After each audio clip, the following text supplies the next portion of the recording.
आज हम आपको लेके जा रहे हैं राम कथा कुंज, जहां श्री राम मंदिर हेतु जो नया मंदिर बन रहा है उसके लिए मूर्ति निर्माण का कार्य हो रहा है। मूर्ति निर्माण में के मुख्य शिल्पी हैं रणजीत मंडल जी। आज सौभाग्य से हम जहां ये मूर्तियां उनके द्वारा बनाई हुई देख रहे हैं, वो स्वयं भी यहाँ उपस्थित हैं और उन्होंने अपनी बात रखने के लिए हामी भरी है। मैं उनसे आपकी बात करवाऊंगा। तो स्वागत है रणजीत मंडल जी। आप कितने वर्ष से ये कार्य कर रहे हैं? ऐसा है कि ये मूर्ति जो है शुरुआत हुआ 2013 से। इसके पहले 1997 में माननीय अशोक सिंघल जी एक वेदव्यास मूर्ति जब बनाए थे तो 4 मंत्री उद्घाटन किया था आसाम के, तो गुवाहाटी में रूपनगर में बनाए थे। वो मूर्ति बनाने के बाद ही अशोक सिंघल जी हमको दिल्ली में ले आए थे 1997 में। तब फिर 1998 में एक विश्व सम्मेलन था जिसमें हमको कोई कार्यक्रम में मंच बनाना और राम जी का मूर्ति देना, वासुदेव सरस्वती जो शंकराचार्य जी है उनको देना, ऐसा करके हमको कोई जगह मूर्ति कार्यालय में भी मूर्ति बनाना। तो फिर ऐसा करके 2002 में माननीय चंपत राय जी जो राम जन्मभूमि ट्रस्ट के मुख्य सचिव हैं उनके साथ ही यहाँ पर हम आ गए थे कारसमुखपुरम में। तो कारसमुखपुरम में आने के बाद जो है यहाँ से हमको ले गया नानाजी देशमुख जी जो भारत रत्न मिला था। और नानाजी देशमुख जी के आदेश से ही हमने गोंडा में 34 मूर्तियों का योजना हुआ। इसमें 17 संतों का 17 भगवान की मूर्ति बनाए। और उसके बाद जो है हमको ऐसे करके फिर अशोक जी के पास आए तो कोई जगह हमको मूर्ति बनाने के लिए भेजा गया इंडिया में। अंतिम में 2013 में ये मूर्ति पास हुआ जो पुत्रराष्ट्रीय यज्ञ से राज्याभिषेक तक जो राम मंदिर के कॉरिडोर में, मतलब राम मंदिर जब पूरा कंप्लीट हो जाएगा उसके कॉरिडोर में ये मूर्तियाँ बैठेगा। जो मेरा सौभाग्य है, पिछले जन्म का कोई अच्छा काम था जो इस जन्म में मुझे प्रभु श्री राम जी का कार्य करते हुए मुझे सौभाग्य मिला, अवसर प्राप्त हुआ। और अभी मेरे माता पिता के आशीर्वाद हो सकता है कि और मेरे चंपत राय जी के आशीर्वाद और भारत के कोटि कोटि लोग आते हैं और वर्ल्ड के हर लोग आते हैं यहाँ पर, तो लोगों का सबका आशीर्वाद से मैं ये कार्य कर रहा हूँ। और आशा है कि मूर्ति कैसे बन रहा है हमको भी पता नहीं, हमसे भी अच्छे कारीगर पड़े हैं इंडिया में, लेकिन कोशिश करूँगा। आपके घर कहाँ पर है? मेरा घर है आसाम सिलचर काछार डिस्ट्रिक्ट में है और वहाँ से बिलोंग करता हूँ। आपका जन्म कब हुआ था? मेरा जन्म है 1978। अच्छा जी। तो किस उम्र से आपने मूर्ति कला सीखनी प्रारंभ की? 5 साल बाद से, 3-4 साल के अंदर से शुरू हो गया था। 3-4 साल में। आपने मूर्ति कला कहाँ से सीखी? आपके घर में भी कोई करते थे पहले? नहीं, कोई नहीं था, कोई विरासत में नहीं है। मुझे कहाँ से आया मुझे भी पता नहीं है।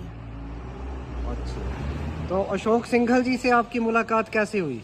वही तो 4 मूर्ति बनाए थे वहाँ पर। एक मूर्ति बनाए थे वहाँ वेदव्यास के मूर्ति गुवाहाटी में रूपनगर में, जो डॉक्टर किरण शर्मा सर जी ने उनका आदेश दिया बनाने के लिए, जो ऑल आसाम साहित्य सभा के प्रेसिडेंट थे, उनकी आदेश से ही ये वेदव्यास के मूर्ति बनाए थे 12 फीट के। वो मूर्ति 4 मंत्री उद्घाटन किए थे, जो हमको 4 मंत्री जी ने हमको वो दिया था, 4 मंत्री जी ने हमको सम्मानित किया गया था। पर अशोक सिंघल जी ने हमको वो मूर्ति देख के हमको ले आया था दिल्ली में। तो अशोक सिंघल जी से आपका काफ़ी परिचय रहा लगता है और बहुत पढ़े लिखे और ये राम मंदिर आंदोलन के प्रणेता थे जी। उनके बारे में संक्षिप्त में कुछ बताएं, विशेष आपने जो उनकी व्यक्तित्व के बारे में नोट किया हो। अशोक सिंघल जी मेरा 1 नंबर बात है, वो मेरा गुरुजी है जिन्होंने हमको हमेशा मार्गदर्शन दिए। उनके सबसे बड़ी बात है, हम ये कह रहा हूँ, 2006 में हस्तशिल्प कला उद्घाटन के समय आसाम में, तो भी उन्होंने एक चर्चा कर दिए थे, एक तय कर दिए थे कि राम मंदिर के लिए राम कथा कुंज बनेगा, तो इस इस इलाका का मतलब इस आसाम के सिलचर के रंजीत मंडल, जो मेरा सौभाग्य था।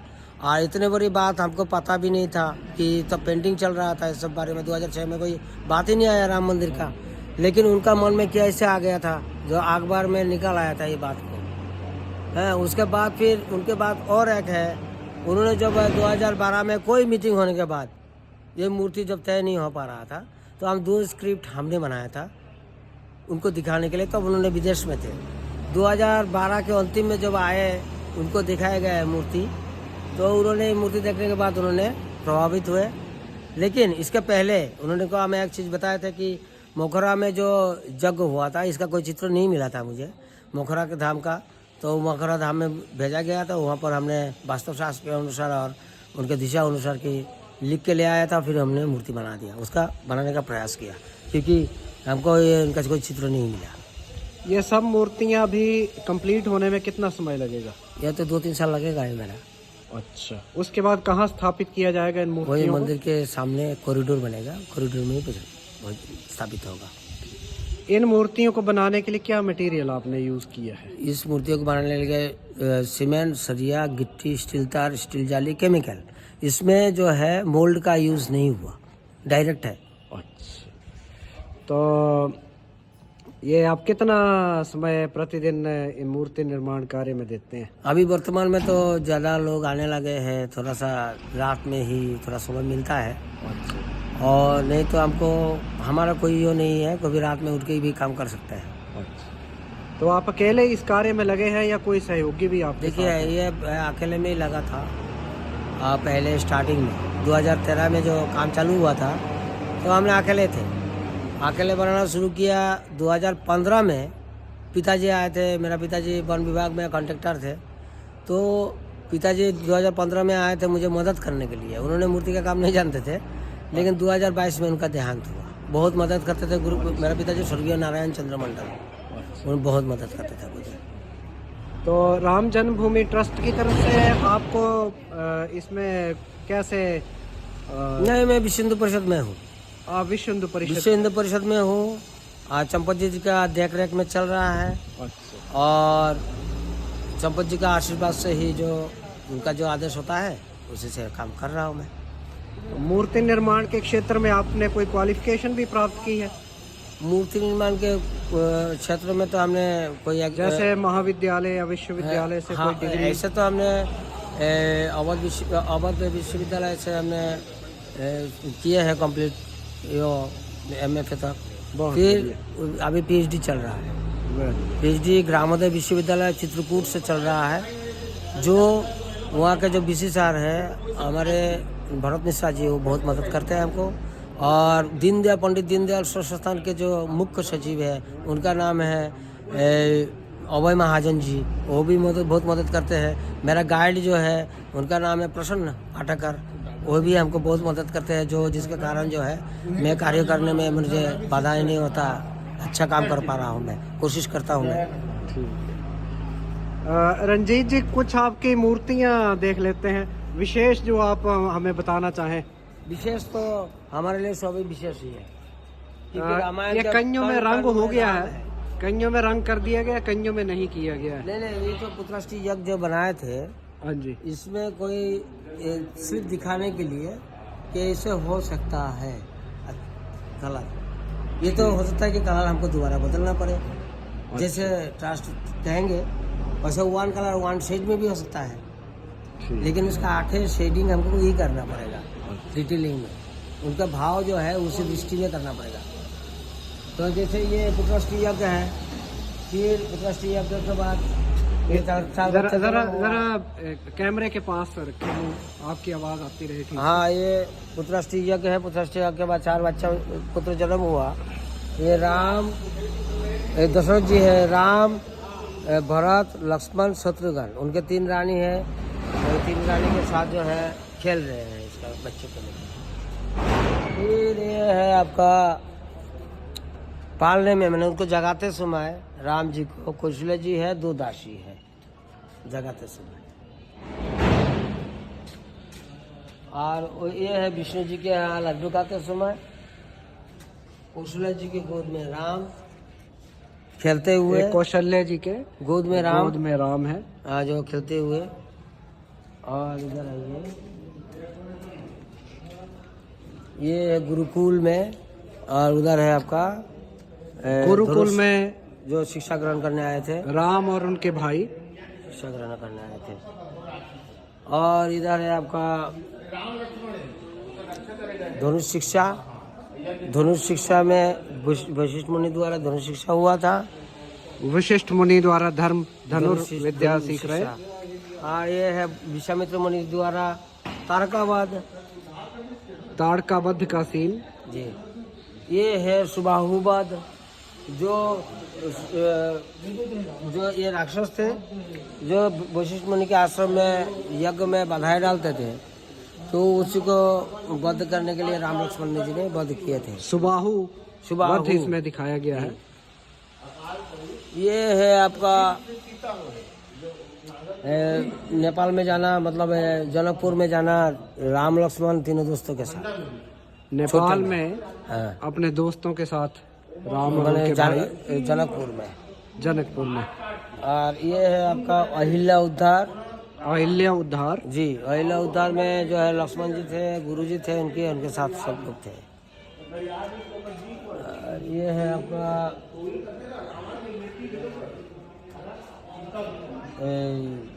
सीता जी का जन्म। सीता जी का जन्म इस कलाकृति में दिखाया गया है। जी जी। पुष्प वाटिका। पुष्प वाटिका में राम जी के साथ सीता जी का पहला भगवान दर्शन। राम, सीता जी, लक्ष्मण। ये स्वयंवर सभा। यह स्वयंवर सभा का दृश्य है। आप बताते जाइए। परशुराम वार्ता। परशुराम भरत मिलाप। नहीं, परशुराम वार्ता। परशुराम भरता। और ये है आपका, ये है जो वनवास दिए थे कोई की ने, जो दशरथ जी दुखी थे। दशरथ जी दुखी हैं भगवान राम के वनवास के समाचार से। कौशल्या जी से विदाई। कौशल्य जी से विदाई लेते हुए भगवान राम, सीता एवं लक्ष्मण। ये है वशिष्ठ मुनि से विदाई। वशिष्ठ मुनि जी से विदा लेते हुए भगवान राम, सीता एवं लक्ष्मण। ये केवट भगवान राम के पद छूकर आशीर्वाद लेते हुए पीछे सीता एवं लक्ष्मण। अशोक सिंघल जी जो प्रेरणा स्रोत रहे हैं रणजीत मंडल जी के।